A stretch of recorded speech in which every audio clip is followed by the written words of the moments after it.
seseorang atau badan yang mengajak, membiarkan anak atau memprovokasi anak dalam ikut demonstrasi dalam situasi kekerasan, situasi kerusuhan atau unsur-unsur kekerasan, itu harus diproses sesuai dengan undang-undang. Pihak-pihak yang dinilai mengkoordinir ataupun mengorganisir para pelajar ini diminta pertanggungjawabannya. Nah, bagaimana pandangan Abang soal itu? Ajakan untuk terlibat aksi, ajakan untuk terlibat demonstrasi, saya pikir adalah bagian ekspresi kita untuk mengajak para pelajar ya untuk terlibat atau berpartisipasi dalam keputusan-keputusan politik. Toh mereka juga punya hak apakah ikut atau tidak. Menurut kamu ada nggak sih manfaat dari pelajar ikut turun ke jalan berdemonstrasi? Saya sendiri menghormati secara penuh mereka yang sudah memiliki keputusan, menjalankan keputusannya dengan penuh tanggung jawab, dan semoga apapun yang mereka perjuangkan untuk demokrasi kita saat ini semuanya tercapai dengan sebaik-baiknya.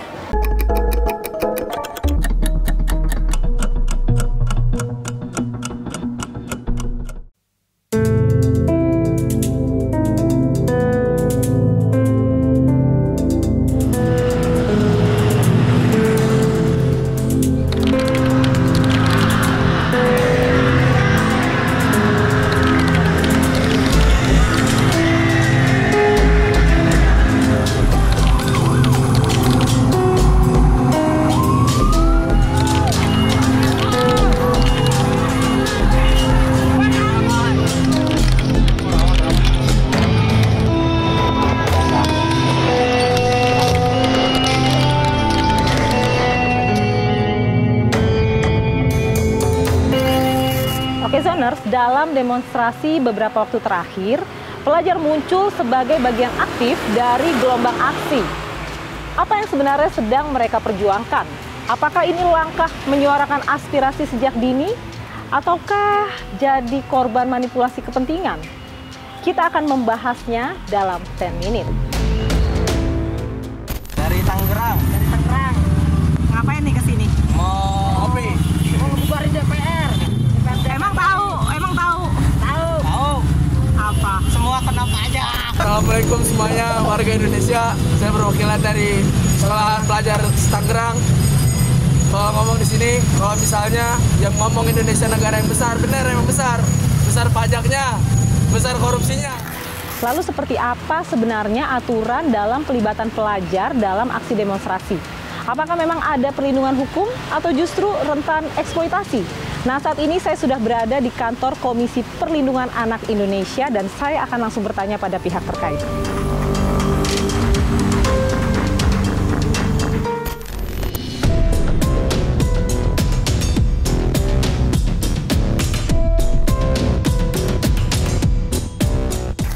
Pak Jasra, maaf nih mengganggu waktunya pada siang hari ini. Pak, ini kan kemarin banyak pelajar yang terlibat dalam aksi, Pak. Nah, kalau Bapak sendiri melihatnya nih sebagai Wakil Ketua KPAI, Bapak melihatnya ini sebagai pembelajaran politik sejak dini atau justru cenderung ke arah-arah eksploitatif, Pak? Ya, terima kasih Mbak Fitri. Pertama, perlu kita ketahui bahwa Indonesia sudah meratifikasi Konvensi Hak Anak melalui keputusan Presiden nomor 36 tahun 1990. Di konvensi ini ada beberapa pasal yang kita setujui, diantaranya bahwa setiap anak memiliki hak untuk berekspresi, menyampaikan pendapat, kemudian terhindar dari kekerasan. Nah, dalam Undang-Undang Perlindungan Anak sebetulnya sama gitu ya, bahwa setiap anak memiliki hak untuk menyampaikan pendapat ya. Dan di pasal 15 itu dijelaskan gitu ya, bahwa anak juga memiliki hak untuk tidak dilibatkan dalam kegiatan politik, kemudian kegiatan yang mengandung unsur kekerasan dan termasuk juga kerusuhan sosial. Berarti bisa dibilang pelibatan pelajar dalam aksi kemarin itu banyak melanggar hak-hak anak, Pak?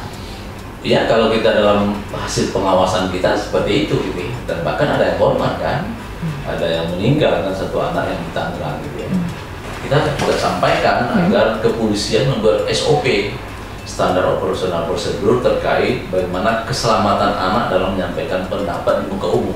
Artinya pihak-pihak yang terbukti melibatkan ataupun mengajak anak untuk turun dalam aksi itu juga bisa dimintai pertanggungjawaban apabila terjadi hal-hal yang tidak diinginkan. Juga masuk rekomendasi kita. Jadi rekomendasi kita itu seseorang atau badan yang mengajak, membiarkan anak atau memprovokasi anak dalam ikut demonstrasi dalam situasi kekerasan, situasi kerusuhan atau unsur-unsur kekerasan, itu harus diproses sesuai dengan undang-undang.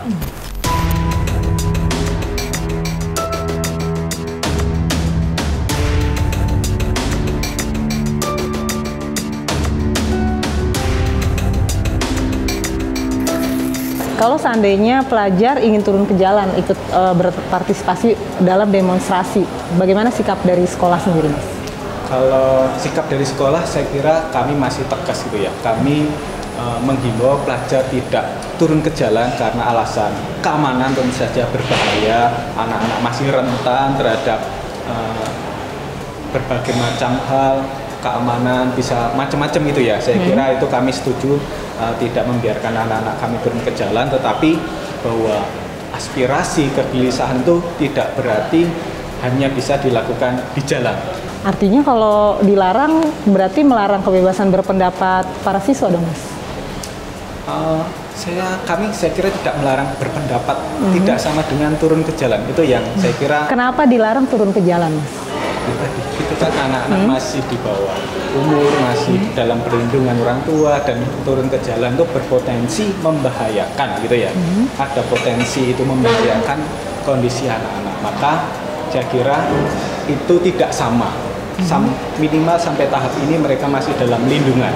Tetapi beda cerita kalau berpendapat, kami bisa menyampaikan pendapat lewat media sosial, kampanye, petisi, kan itu adalah cara demokrasi yang paling inti kan itu. Ya, oke, Zoners, sekarang saya akan mewawancarai perwakilan dari Kaukus Indonesia untuk Kebebasan Akademik dengan Bang Herdiansyah Hamzah Castron. Selamat siang, Bang Herdiansyah. Selamat siang, Pak Fitri. Oke, terima kasih atas waktunya. Bagaimana Kika menjawab kritik bahwa pelajar yang dilibatkan dalam aksi demonstrasi merupakan sebagai bentuk eksploitasi? Kalau yang dianggap eksploitasi adalah anak, kan sebenarnya pada prinsipnya eksploitasi itu tidak bisa dipahami secara sempit semacam itu. Karena yang dimaksud eksploitasi itu adalah menggunakan, memanfaatkan pelajar kan. Pertanyaannya siapa yang memanfaatkan, siapa yang menggunakan pelajar sebagai objek eksploitasi, kan sebenarnya tidak ada.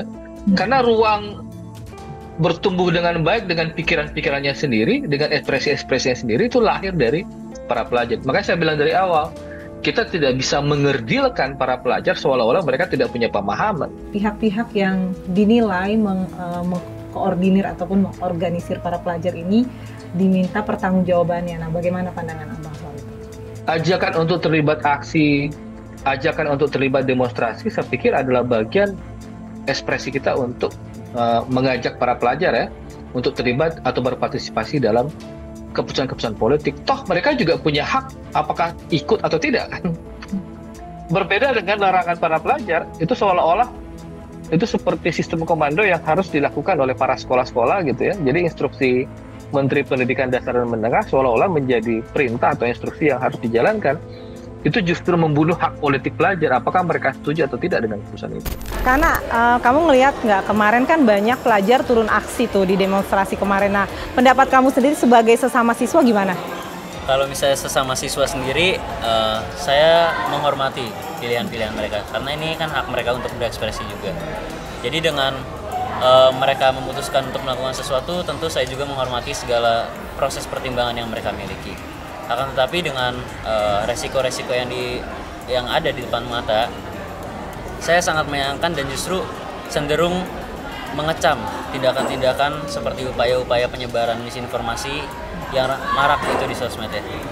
Upaya misinformasi untuk konflik horizontal atau bahkan provokasi yang ada di lapangan. Menurut kamu ada nggak sih manfaat dari pelajar ikut turun ke jalan berdemonstrasi? Tapi saya sendiri menghormati secara penuh mereka yang sudah memiliki keputusan, menjalankan keputusannya dengan penuh tanggung jawab, dan semoga apapun yang mereka perjuangkan untuk demokrasi kita saat ini semuanya tercapai dengan sebaik-baiknya. Ikut demo itu adalah hak pelajar, bagian dari kebebasan berpendapat. Tapi ingat, tugas utama pelajar tetap belajar dan menuntut ilmu. Adapun negara dan semua pihak wajib memberikan perlindungan kepada pelajar dari kekerasan dan juga eksploitasi ketika mereka sedang bersuara. Karena demokrasi sejati tidak hanya soal kebebasan bersuara, tapi juga menjamin suara itu aman, terlindungi, dan bermartabat. Sampai jumpa.